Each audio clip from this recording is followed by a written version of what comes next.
Hello and welcome to another anime lore and theory video.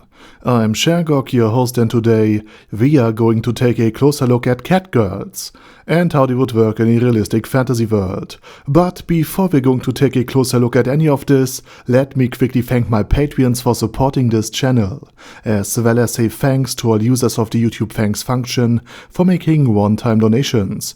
And with that said, let's get to the topic at hand.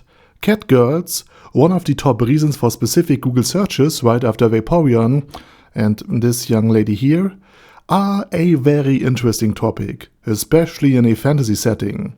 Especially in more realistic fantasy settings like Skyrim, Daggerfall, Morrowind or Oblivion. But generally speaking, Catgirls are pretty underrepresented in most traditional fantasy. But in anime and manga they remain incredibly popular, because let's face it, many men are demonstrably into women with long, furry tails. And into catgirls in general. So how would realistic catgirls fare in a realistic fantasy world? What if they exist in, let's say, Skyrim, or better yet, in a grounded medieval fantasy setting?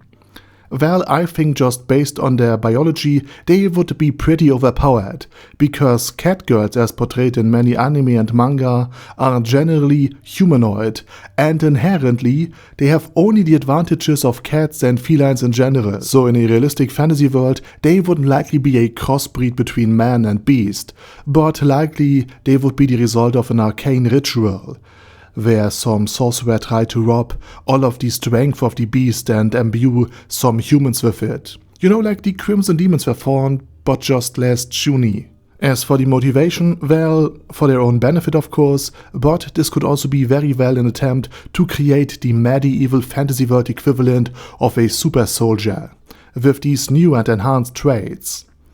And that would also explain why catgirls look mostly humanish, but with a tail for better balance, sharper hearing and smell, and better night vision. Not perfect dark vision, but enough to see well on a full moon night and in low light conditions.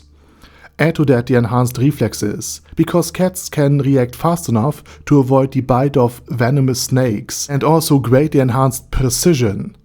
And now replace or augment their claws with a dagger or a short sword, and in close quarters, where reaction speed and the ability to dodge is vital, they'd be at a significant advantage, because they can dodge daggers and maybe even sword throws that are basically undodgeable for any normal human. And they can repeat this feat over and over. And speaking of feet, their padded feet and their sharper senses in general would make them very well suited for ambushes.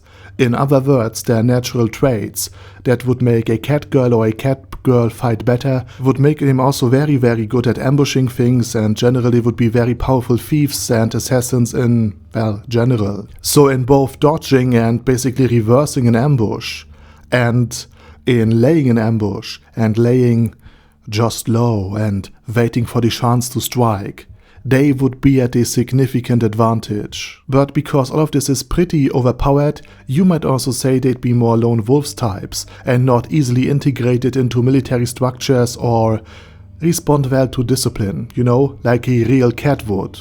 I mean, anyone who sleeps 16 to 18 hours a day and constantly knocks stuff over would be a problem in any army.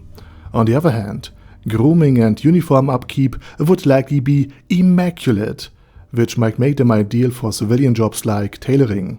And they'd also probably excel as furries and trappers, since they have instincts to groom their own fur and could therefore naturally recognize the quality of pelt. And as feline beings, they'd also be much better at stalking prey, which is a very valuable trait in a fantasy world with very large beasts to hunt. And in military roles, they'd most likely be skirmishers, scouts, infiltrators, spies, or ambushers. Standard line infantry would probably still consist of humans, orcs or dwarves, or any of those type of beings. But there's one job where cat people would be almost overqualified: guards. Their ability to detect scents, see in the dark, respond to faint sounds, and get easily startled, and their general habit of staring out of windows would make them perfect for a night watch duty. They could also dodge quickly if someone pulled a knife and instantly counterattack. And catgirls would also have another big advantage, a high reproduction rate. And no, I'm not projecting, it's just the fact that these cats, that like normal house cats, typically have a litter of 3 to 6 kittens. And that would mean that catgirls, being half cat, half human, might average 2 or 3 children per birth, with twins and triplets being common. In other words, the birth rate would be about twice that of the humans in a medieval setting, so likely hitting double-digit birth rates per lifetime. So even if you assume that catgirls and catboys only live to be 30 or 40, considering real-life cats live about to 12 or 20 years, and that this is still a medieval fantasy world, their ability to quickly replace fallen soldiers due to their shorter lifetime and lifespan would be a massive advantage in any war or conflict. So in summary, cat people would have huge advantages in many areas of a realistic fantasy world. At least in my opinion. So what's yours? Let me know it down in the comment section. And while you type, I say thank you very much for watching, and of course, thanks to all of my patrons for supporting this channel.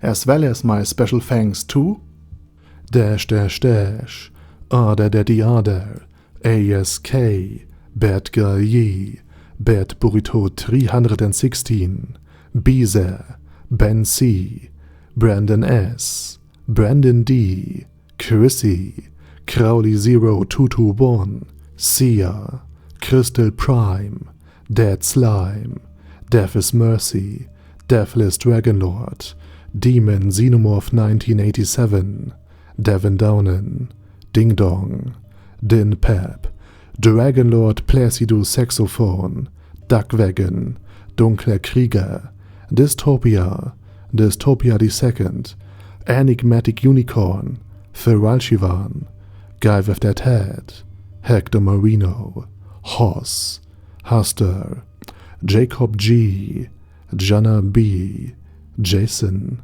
J. Morris, Chromius, Kyle R, Lee K. Long, Legendarius, Le Louche Britannia with a Mustache, Lexus Fox, Lord Nishikian Rai, Lord Touch Me, Loverazer, Merovec, Mr. Shoes, Mr. Tweaker, Michael R, Michael Y, Nope, Oh Hell No, Normal Toad, Oh Kill, Overlord General Gaspar, Paddy Pentum, Personage, Ruru, Primus 11, Rhinomere, Q&A Caracos P, Shergox's Daddy, Shadow Lightning Wolf, Shrine Keeper, Sir Axolotl, Super Tier Magic Batista Bomb, Supreme Cheese, Staris, Ted, Texas Deer, The Orc Warboss, Rocket Smasher,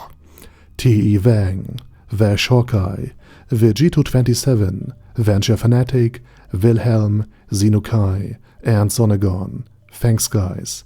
Anyway, have a nice day, and I hope to see you all again soon on my next video.